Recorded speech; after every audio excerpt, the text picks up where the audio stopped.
এই যে রিকশাওয়ালা ভাই, দ্রব্যমূল্যের দাম যে হারে বৃদ্ধি পাচ্ছে, আপনি কি ঠিকঠাক ভাবে 3 বেলা খেতে পারছেন? খাইতে পারি না মানে? রিক্সা চালায় আইফোন কিনা লাইছি, ডেইলি আমার ইনকাম 1500 থেকে 2000 টাকা। আমি তো গরু আর মুরগি ছাড়া ভাতই খাই না। আর জিনিসপত্রের দাম বাড়লে কি ইনকামও তো বাড়ছে। কিভাবে? কিভাবে আবার কি, আগে রাস্তার এই মাথার থেকে ওই মাথায় গেলে 20 টাকা লইতাম, এখন লই 40 টাকা। ইনকামও বাড়ছে, জিনিসপত্রের দামও বাড়ছে। আগে তো পান্তা ভাত জুটতো না, এখন তো গরু ছাড়া ভাতই খাই না। ওই বেটা, তুই কি নেশা করছস? নেশা করে এইসব কথা কইতাছস? আমি 20,000 টাকা চাকরি কইরা না পারি খাইতে, না পারি ঘর ভাড়া দিতে, জিনিসপত্রের খালি দাম আর দাম। হালার ঘরে হালা, তুমি চাকরি করতে যে কাম করো 7 ঘন্টা, তোমার কি বেতন দিব 2 লাখ? যোগ্যতা নাই, আবার দোষ দাও সরকারের। তার মানে কি আপনি বলতে চাচ্ছেন সবাই জব বাদ দিয়ে রিকশা চালাবে? অবশ্যই। আমি কি কইলাম? আমি তো গরু ছাড়া ভাতই খাই না। আমি সারাদিনে কাম করি 12 ঘন্টা। তা আমি গরু না খাইলে কি ওই গরু খাইবো? ওই বেটা, তুই তো অশিক্ষিত, তুই চাইলে রিক্সা চালাইতে পারবি। আমার ছোট ভাই অনার্স পাস কইরা রাস্তায় রাস্তায় ঘুরে চাকরি পায় না, ওই চাইলে কি তোর মতো রিক্সা চালাইতে পারবো? হালার ঘরে হালা, মাস্টার্স সার্টিফিকেট বাসায় ঝুলাই থুয়েছি, পুরা সে বাসা বানাইছে। তুই এসেছিস বেটা অনার্স লয়ে। আর শিক্ষিত হইছি কি হইছে? রিক্সা চালাইলে কি খারাপ? আর শিক্ষিত হইছি দেখে কি আমি রিক্সা চালাইতে পারবো না? বাবু মাইনছে কি কইবো? ওই বেটা, তোরা কি মাইনছে বাদ দিয়া যায়? আর হালার ঘরে হালারা, তোরা 2 দিন পর পর নাটক করো, সার্টিফিকেট পুরা এলাস।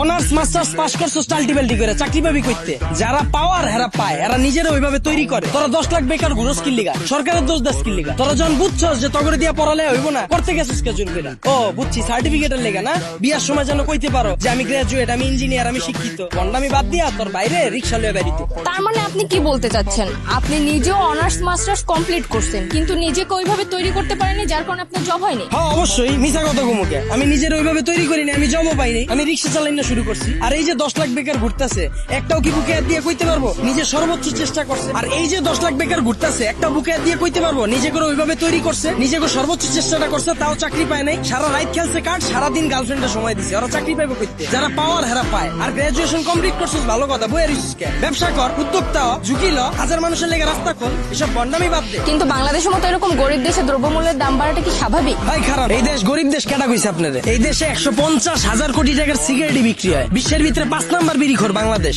এই দেশে মানুষ 20 কোটি, স্মার্টফোন চালায় 23 কোটি, বাইক চলে 30 লাখ, প্রাইভেট কার চলে 50 লাখ। এই দেশ আবার গরিব হয় কেমনে? ওই বেটা, যারা গরিব ওরা গরিবই আছে, আর যারা বড় লোক ওরা বড় লোকই হইতাছে। এমনি দেশ চললে সবাই তো না খেয়ে মরবো। হালার ঘরে হালা, 1974 সালের পর থেকে এখন পর্যন্ত কেউ না খায় মরছে? তুই তো নিজের বুকে হাত দিয়ে কইতে পারবি এখন পর্যন্ত কোনো এক বেলা না খায় রইছস?